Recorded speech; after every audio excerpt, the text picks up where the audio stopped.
네, 안녕하십니까. 방금 소개받은 한국기술교육대학교의 문성태 교수입니다. 오늘 제가 발표드릴 부분은 오픈소스 기반의 비행제어 컴퓨터 소개와 그리고 그 발전 방향에 대해서 말씀을 드리고자 합니다. 발표를 하기에 앞서서 간단하게 제가 진행했던 부분에 대해서 먼저 설명을 드리도록 하겠습니다. 저는 처음에 한국우주연구원에서 주로 연구를 했었고요. 당시에 제가 개발했던 부분이 수백 대의 드론을 가지고 활용하는 군집 비행에 대한 연구를 진행을 했었습니다. 아주 정밀하게 위치를 측정을 하고 그 측정된 걸 기반으로 해서 수백 대의 드론이 같은 형상을 표현하는 그런 기술이라고 보시면 되겠습니다. 또 의미 있게도 이때가 3.1절 100주년을 맞이해서 100대 드론으로 천안에 있는 독립기념관 앞에서 이렇게 선을 보이기도 해서 제 개인적으로는 매우 의미 있는 이야기였습니다. 이 연구가 시작이 됐던 거는 2013년으로 거슬러 올라갑니다. 제가 2013년에 이것을 연구할 때 당시에는 대부분이 다 어떤 논문 위주의 그런 연구였었고요. 그리고 대부분 시뮬레이션으로 그냥 군집 비행을 선을 보였던 게 대부분이었습니다. 그러다가 갑자기 기술이 이쪽 관련된 부분의 기술이 많이 발전하게 되었고, 그런 기술의 발전으로 인해서 드론이라는 것을 이제 활용할 수가 있게 돼서 이 드론을 어떻게 하면은 국민분들한테 그 군집 비행에 대해서 선을 보일 수 있지 않을까라고 생각을 하다가 만들었던 게 다수의 드론으로 어떤 군무를 한다든지 이런 기술을 수행하게 됐었습니다. 이때 사용했던 기체가 지금 보시는 프랑스 페루사에서 만들었던 AR 드론이라고 하는 기체였습니다. 그 기체가 리눅스 기반으로 되어 있었고요. 또 와이파이를 가지고 통신을 하다 보니까 쉽게 이걸 가지고 활용할 수가 있어서 당시에는 컴퓨터 사이언스 하던 많은 연구자들이 이 드론을 가지고 연구를 진행을 했었었죠. 그런데 이 상용 제품을 사용하다 보니까 몇 가지 문제점이 있었습니다. 특히나 저 같은 경우에는 여러 대의 드론을 가지고 어떤 한정된 영역에서 수행을 하다 보니까 이 고도를 측정하기 위해서 소나라고 하는 음파를 이용한 그 측정 장치를 사용하게 되는데, 같은 주파수를 사용하다 보니 이쪽에서 발산했던 그 음파가 다른 드론들한테 들어가게 되고, 그러므로 해서 보시는 것처럼 그 고도가 잘 제어가 안 되는 그런 문제점이 있었습니다. 그래서 그런 부분을 해결하기 위해서 봤더니 상용 제품이다 보니 내부 코드가 공개가 되어 있지 않았고, 그래서 사실은 이 검정색으로 된 저 부분을 해킹을 해서 이 부분을 해결했었던 거죠. 그리고 나서 이 기술을 실외까지 확장을 시키려다 보니까 결국은 상용 제품에 대한 한계를 얻게 됐고, 그래서 드론 시스템을 개발해야겠다라는 필요성을 대두가 되게 됩니다. 그러다가 찾았던 게 바로 오픈소스 기반의 비행제 컴퓨터인 PX4라고 하는 시스템을 찾게 됩니다. 이 PX4라고 하는 시스템은 처음에 만들어졌던 거는 2009년도에 픽스호크라고 하는 프로젝트를 스위스 취리 공과대학에서 한 랩실에서 준비를 하고 있었는데, 그때 당시에 저 로렌즈 메어라고 하는 학부생이 참여를 하면서 시작이 되게 됩니다. 당시에 이 학생이 컴퓨터 사이언스를 주 전공을 했었고, 그 랩 자체도 컴퓨터 비전을 하던 랩이었다 보니까 어떤 드론에 대한 어떤 항공적인 그런 마인드라기보다는 이것을 활용하는 그런 부분을 활용을 했었고요. 그런데 이 로렌즈 메이어가 지상과에 통신할 수 있는 프로토콜인 매브링크, 그리고 지상국 시스템인 큐그라운드 컨트롤, 그리고 이걸 시뮬레이션 할 수 있는 시스템 등등에 대한 많은 부분을 개발하게 되죠. 그리고 나서 2009년 같은 해에 유럽에서 열렸던 대회에서 인도 어토노미 부분에서 이걸 가지고 우승을 하게 됩니다. 그리고 나서 이 로렌즈 메이어가 이 부분을 잘 활용하면 좋겠다라고 생각해서 이 시스템을 조금 더 개선 작업을 하고, 그래서 픽스호크라는 데에서 이 PX4라고 하는 시스템으로 만들고 이 부분을 오픈하게 됩니다. 그럼으로써 전 세계에 있는 많은 기술자들이 여기에 참여하게 된 계기가 됐었고요. 그리고 미국에서 당시에 가장 거대한 드론계 산업계였던 3D 로보틱스사에서 이 기술을 가지고 하드웨어를 다시 만들게 되고, 이 하드웨어 기술까지 오픈하는 그런 상황을 발생하게 됩니다. 저도 이 2013년부터 이제 여기 그 PX4의 컨트리부터로서 이제 개발자로 또 활동을 하게 되는데요. 그리고 2013년에는 리눅스 재단에서 드론이 이제 4차 산업혁명의 핵심 아이콘이 되면서 리눅스 재단에서 여기에 이제 관심을 갖게 됩니다. 그러면서 몇 개의 오픈 소스 기반의 비행제어 컴퓨터 자체를 하나로 모아서 만드는 드론 코드라는 것을 만들게 되고, 당시에 인텔, 퀄컴 등 많은 거대한 벤더들이 여기에 참여를 하게 되죠. 그리고 2017년도에는 이 로렌즈 메어가 박사를 마치고 오토리아라는 회사를 만들게 되는데, 그 회사에서 엔터프라이즈급으로 만들면서 동일하게 오픈 소스를 운영하게 됩니다. 그러면서 좀 더 체계화된 운영한 시스템을 만들게 됐었고, 내부적으로는 지금 보시는 것처럼 새로운 그런 시스템까지도 만들게 되는 그런 계기를 마련하게 됩니다. 그리고 나서 2019년도에 이 부분에 대해서 많은 연구가 진행이 되고요. 또한 ROS하고 연동하는 그런 부분을 얻게 됩니다. 사실은 ROS라고 하는 부분 자체가 로봇계에서는 또 다른 거대한 오픈소스 기반의 그런 에코시스템이다 보니까 이 부분하고 연동하는 데에 이 로렌즈 메어가 많은 공헌을 하게 됩니다. 특히나 이쪽에 보시는 그림처럼 2012년도에 이미 로렌즈 메어가 처음에 이걸 만들 때 당시에 이 시스템 자체를 ROS하고 매우 유사한 형태로 만들었고, 그때 봤던 그림이 앞에서 봤던 바로 이 구조입니다.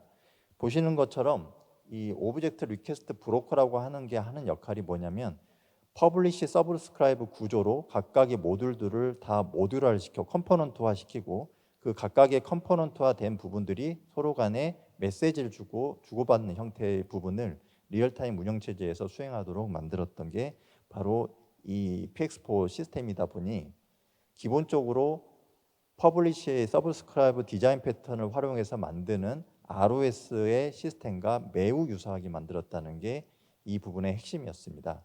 그렇게 하면서 당연히 같은 디자인 패턴을 이용하고 같은 철학이 있다 보니 이 부분이 쉽게 융합이 될 수가 있었고, 그럼으로써 이 부분이 2019년도부터는 ROS2하고 융합이 활발하게 진행이 되고 있습니다.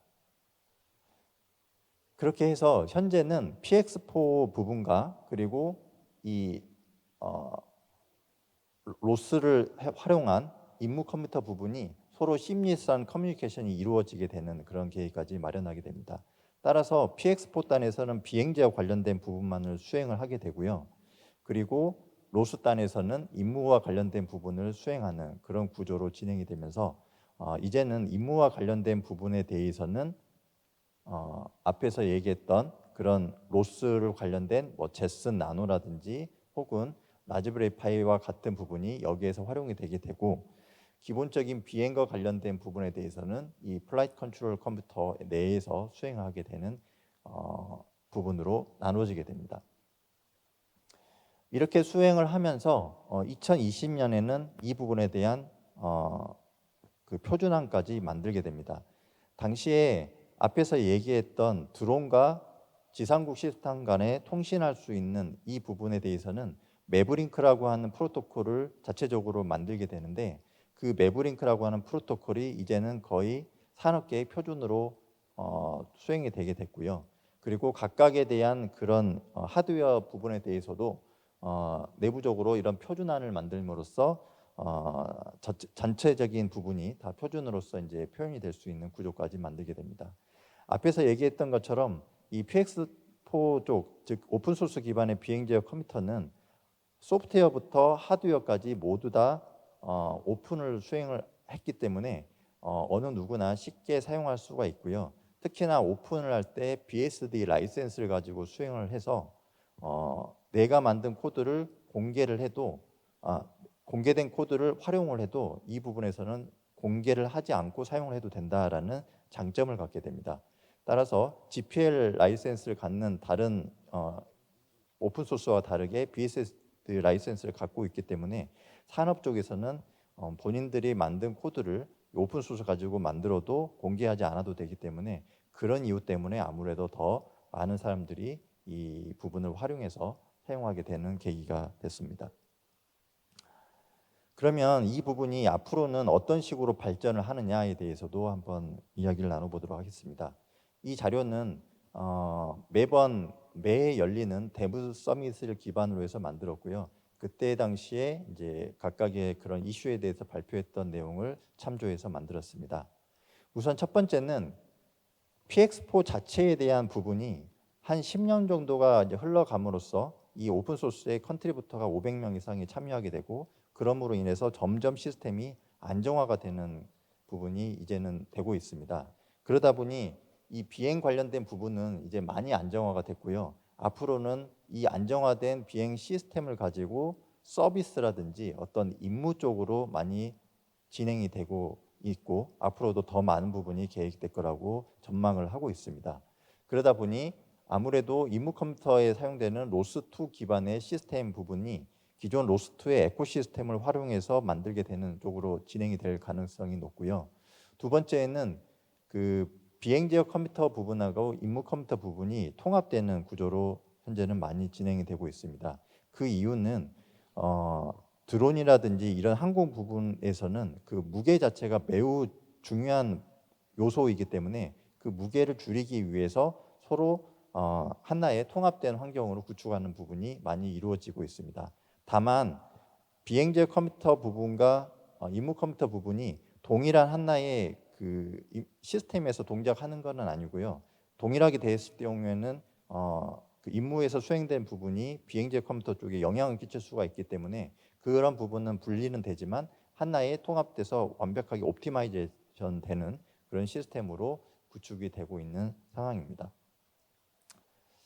그래서 저희 쪽에서도 이 PX4하고 로스를 이용한 PX4 로스2 시스템을 현재는 개발을 하고 있고요. 그런 시스템에서는 내부적으로 클라이언트와 에이전트를 구분해서 사용하는 방법으로 이 부분을 사용하고 있습니다.